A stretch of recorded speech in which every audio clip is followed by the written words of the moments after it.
Good evening, everyone, and welcome. Before we begin this powerful journey, I invite you to become a part of something meaningful by joining my channel, Avodiant Decoded, where stories like this are uncovered, remembered, and brought to life with purpose. Imagine a night so dark that even the air feels alive, where shadows move, and every breath could be your last. We stood there, not knowing if what would emerge from the deadly fog would be a monster or something far worse. In that moment, fear wasn't an emotion, it was survival, and what came out of that darkness changed everything forever. This week, on Neville Manifestation, we're sitting down with Don Mates, a World War II veteran who served in the 3rd Marine Division. Don, it's an honor to have you here. He begins at the very start of his life. He was born in Claymont, Ohio, on February 10, 1926, when Calvin Coolidge was president. There wasn't a long family tradition of military service behind him, but during wartime, things changed. He had 2 younger brothers who later served as well, one in the Navy and the other in the Air Force during Korea and Vietnam. Don himself chose the Marine Corps during World War II. He wasn't drafted, he enlisted. Back in 1943, a recruiter visited his high school in Cleveland and gave him a simple pitch. Since he was about to turn 18 anyway and would likely be drafted, why not enlist now, finish school, and even choose a job in the Marines? That idea stuck. His parents signed the paperwork, and before committing, he was asked what he wanted to do. Funny enough, his answer wasn't about combat or heroism. He wanted the dress blue uniform. The recruiter explained that those uniforms were mostly for specific roles: seagoing Marines, musicians, or embassy guards. Since Don didn't like the idea of being at sea and didn't play an instrument, he picked embassy guard. When asked where he'd like to be stationed, he chose Macau, because he had heard about the nightlife and gambling. Portugal was his second choice. He jokes that he's still looking for that recruiter because none of that actually happened. He joined for the uniform, and didn't even receive it until the war was over.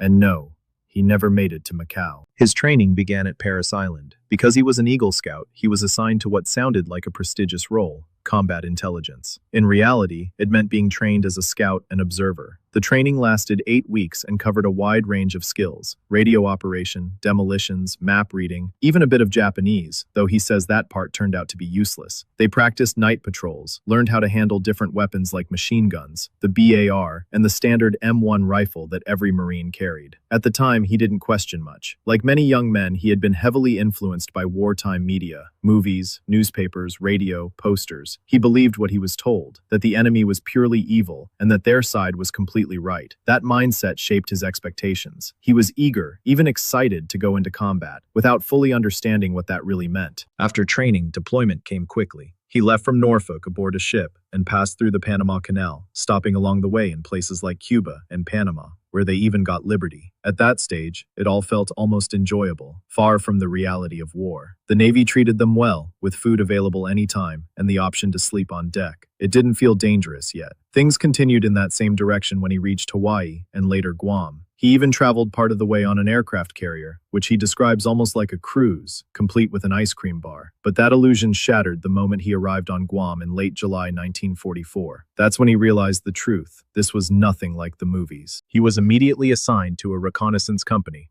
and sent north to Ritidian Point, while most of the heavy fighting had taken place in the south. There, they set up ambushes and booby traps, waiting as Japanese forces retreated toward them. Combat wasn't glamorous. It was brutal and constant. Their daily reality involved patrols, watching for mines and traps, and sudden firefights. There were no prisoners taken on either side. It was a fight for survival. Grenades, machine guns, and close encounters defined the experience. There was no heavy artillery, but the danger was always present. Food was another challenge. Standard rations were poor, so they improvised. They would throw grenades into the ocean to stun fish, send someone out to retrieve them, and eat whatever they caught, sometimes raw, sometimes cooked. It was one of the few moments that brought a sense of relief in an otherwise harsh environment. When asked how difficult it was to adjust to combat, Don explained something deeply human. At first, you don't believe anything will happen to you. You assume you'll be one of the lucky ones. But when someone beside you gets hit, reality sets in fast. The fear, the stress, it all becomes real. And then there are the things that never leave you. He talks about the smell of fresh blood, something you can't forget once you've experienced it, and the smell of death, of bodies left to decay. These are not things shown in movies, but they stay with you forever. Even years later, certain smells can take him right back to those moments. For him, that was the moment when everything changed. The realization that war is not heroic the way it's portrayed. It's raw, it's terrifying, and it leaves marks that never fully fade. On Neville Manifestation, we continue the story of Don Mates, a World War II Marine who served in some of the most intense battles in the Pacific, including Guam, and what would soon become one of the most brutal fights of the war, Iwo Jima. As the conversation picks back up, Don reflects on the bond between Marines. He explains that the connection formed in the Marine Corps is something that never fades. It stays with you for life. Even years later, while volunteering at a VA hospital in West Palm Beach, he still feels that loyalty. If he sees a Marine waiting in line, he'll pull him forward and make sure he gets taken care of first. To him, that brotherhood is real. Once you become a Marine, that identity never leaves you. That bond is exactly what he shared with Jimmy Trimble. They first met back in the United States and quickly became close. After Guam was secured, they even shared a tent. But Jimmy wasn't just another Marine. He had already signed as a professional baseball pitcher with the Washington Senators. He had been given a bonus and sent to Duke University to develop his talent. But instead of continuing that path, Jimmy chose to enlist in the Marines. From that point on, the two were inseparable. They trained together, went overseas together, and fought side by side. Their friendship grew stronger because of everything they went through. Jimmy's talent on the baseball field didn't go unnoticed, though. Their commanding general, Erskine Graves, loved baseball and organized a kind of championship among Marine divisions in the Pacific. When Jimmy helped win that series, he became a favorite of the general. Because of that, the general asked Jimmy to serve as his personal bodyguard and told him to pick someone to join him. Jimmy chose Don. That decision changed Don's role completely. From then on, the two of them stayed close to the general at all times. When the general rested, they were nearby. When he was awake, they were on duty. They took turns sleeping, always staying ready. It wasn't glamorous work, but it kept them together, and it strengthened their trust even more. In combat, that kind of trust is everything. When you're in a foxhole, the man beside you isn't just a fellow soldier.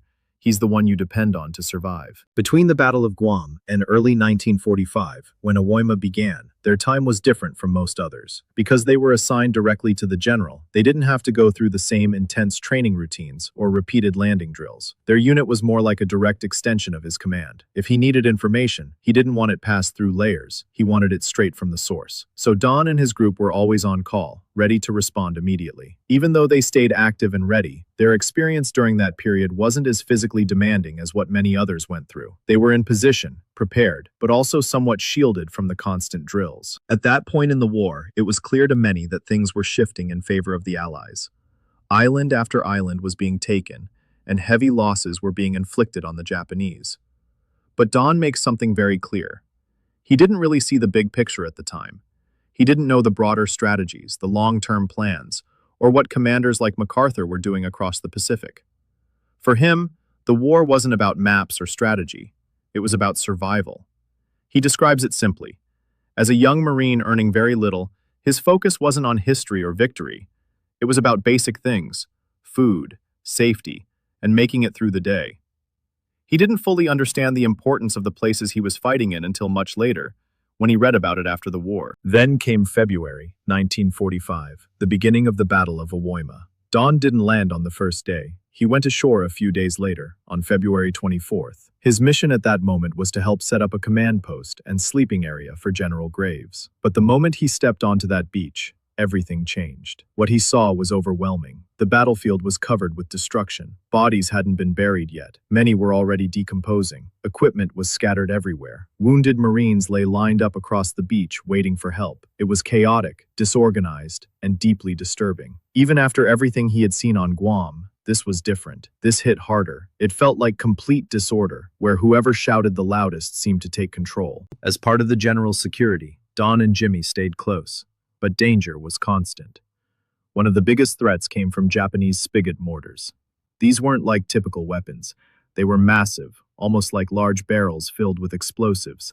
When fired, they would tumble through the air unpredictably before crashing down with devastating force. Don describes the feeling of watching one come toward you.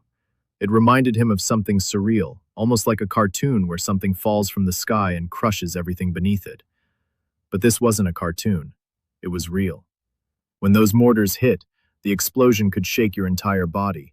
Even if you weren't directly hit, the force alone could cause serious damage, bleeding from the ears, disorientation, and shock. One of those mortars landed close to their position, and the general wanted answers. He needed to know where they were coming from. So a patrol was organized to find the source. Volunteers were called for, and Don was one of the 8 who stepped forward. Alongside him were Jimmy and several others from their unit. They set out on February 28th, moving carefully across dangerous terrain. One of the things they quickly realized was how connected the battlefield really was.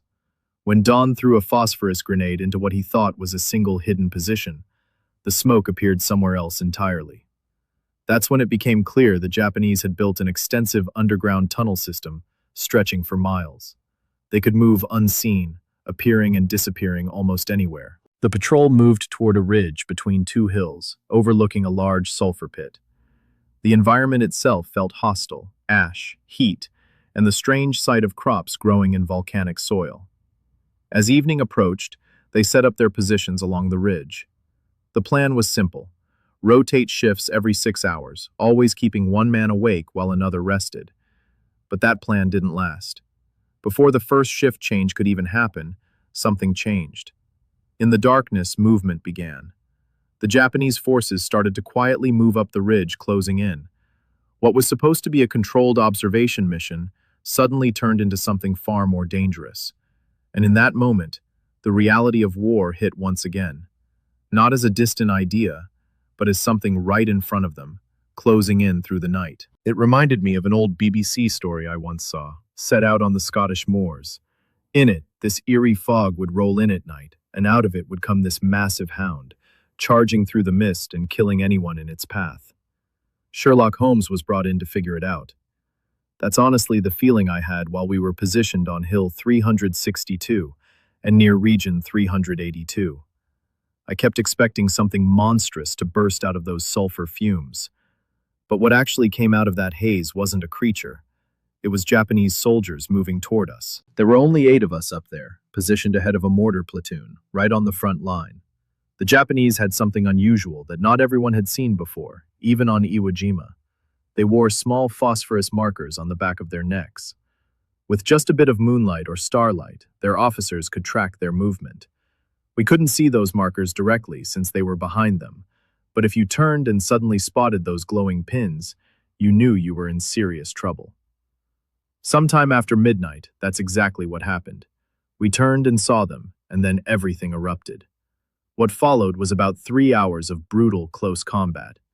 It wasn't organized fighting, it was chaos, screaming, shouting, pointing, reacting. We were incredibly lucky to have grenades. Reed, who had been married and stationed in Puerto Rico and the Virgin Islands, was killed with a bayonet. McCluskey's body was never recovered. Niddle died from his wounds. Garrett was bayoneted, and for some reason, the enemy took his rifle and left theirs behind, almost like a symbolic gesture. Trimble and I did everything we could to hold the line. At one point, a little after 3 o'clock in the morning, Trimble suddenly yelled, "Grenades!"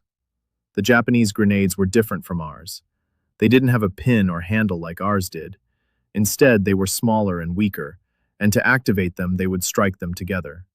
When you heard that clicking sound, you knew what was coming. I didn't hear it, but Trimble did. Before that moment, they had already gotten close enough to stab him in the shoulder.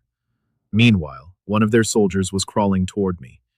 In his hand was something that looked like a stick of dynamite or plastic explosive, long and dark. I fired and took him out just a couple of feet away from me. When I reached over, I realized what he had was actually a small wooden box, so I grabbed it and stuffed it into my pocket. Then the grenades started landing around us. One dropped right into our foxhole. The blast tore into Trimble's back and shattered both of my legs. When I looked down, I saw blood everywhere. My entire lower body was a mess. Somehow, I dragged myself out of the hole. Trimble was still alive, and I reached back in to try to pull him out. At that same moment, another Japanese soldier jumped into the hole. He had what looked like a square canvas pad strapped to him, about the size of a base, with magnets at each corner. It was designed to stick to tanks and destroy them. I recognized it immediately and rolled away. He pulled the cord, and the explosion followed. They called it a Mine 90. The blast completely obliterated him. Trimble. He didn't survive. The explosion tore him apart. I was incredibly lucky that two men behind us, White and Blanchard, came out of their position. Blanchard carried me back while White applied tourniquets using our belts. He even used both his bandages and mine, even though he wasn't supposed to. He also applied sulfa drugs to the wounds. By around 4:30, a corpsman reached me and gave me a shot of morphine. I'll never forget that feeling. Despite how badly I was injured, the pain just melted away. A warm calm spread through my body, and everything relaxed. It made me understand how someone could become addicted to that sensation. It was that powerful. They marked my forehead afterwards so no one would accidentally give me another dose too soon. I was given plasma and taken to what you'd now call a field hospital. They tried to stabilize me and set my legs, but the damage was too severe. After about a day, I was moved down to the shore. The hospital ships were full, so they put me on a troop ship instead. They operated on me right there in the kitchen. That's when I was given penicillin, and that's when things went wrong. I turned out to be severely allergic. I went into a coma for about 10 or 11 days. My blood pressure dropped dangerously low, and my skin began to peel. When I finally came out of it, I was in a tent hospital on Saipan. From there, I was flown to Johnston Island, where people say Amelia Earhart might have ended up, and then on to Hawaii. By the time I got there, it was April 1st, which I remember clearly because it was Easter Sunday, and also the day Okinawa was invaded. The hospitals in Hawaii were overcrowded, so they placed me in a ward that normally treated venereal disease patients. Since it was Sunday, everyone else was out, leaving me there alone. Someone mentioned a congressman was visiting. Under normal circumstances, I wouldn't have recognized him, but I remembered seeing newsreels of President Roosevelt speaking to a congressman in a wheelchair, Crosley. When I saw him, I realized he was my congressman. He came over and asked where I was from. When I told him Cleveland, he smiled and said, "You're one of mine." Then he asked, "Would you like to go home?" I said yes immediately. He asked if I wanted to leave that day. I said absolutely. I didn't leave that day, but I did leave the next. I ended up on the first plane carrying wounded soldiers back to Oakland Naval Hospital. From there, I went through rehab in Sun Valley, then to Great Lakes, and eventually to a Marine hospital in Cleveland, even though it was technically a merchant marine facility. Recovery wasn't quick. I went through multiple surgeries, with the last one happening in 1982. That's when CAT scan technology finally made a difference. Before that, doctors would basically guess where the shrapnel was, using X-rays and markers like paper clips. With the scans, they could actually see inside and remove what was causing the most trouble. Since then, I haven't needed another operation. Even now, small bits of volcanic debris still work their way out of my skin from time to time, but it's manageable. I used to wear braces, but I gradually got rid of them. I also dealt with infections like gangrene during recovery, which slowed things down. Back in the mid-1940s, recovery methods were very different. Therapy mostly meant bed rest. If you were lucky, you'd get a whirlpool bath or a back rub. There was no early movement or rehabilitation like today. You stayed in bed, sometimes for long periods, and that made recovery even harder. Over the years, I've stayed committed to honoring Jimmy Trimble's memory. Working with the American Veterans Center and his old prep school, St. Albans, we established a scholarship fund that has raised around $250,000. It's meant to support the child of a service member, hopefully a Marine, but anyone who qualifies. We also helped create an annual award for outstanding young Marines, kids involved in programs similar to Scouts. Each year they're recognized at a ceremony, and I continue to support that effort. I've stayed active in veterans organizations as well. I lead a chapter of the Military Order of the Purple Heart in West Palm Beach, which has grown to over 400 members, one of the largest in the country. In 2009, I received a Service and Community Award from the Pentagon, something I consider one of my greatest honors, right alongside the Purple Heart. Others who received it included people like Bob Feller and Hugh O'Brien. Today, at 89 years old, I can honestly say I feel great. Life moved forward, and I've tried to make the most of it, while never forgetting the men who didn't make it back. As I stand here today, I don't just remember the night, the explosions, or the pain. I remember the men. The ones who stood beside me in the darkness, who faced fear not because they were fearless, but because they refused to leave each other behind. War strips everything down to its rawest truth. It shows you who you are when there is nothing left but courage, loyalty, and the will to survive.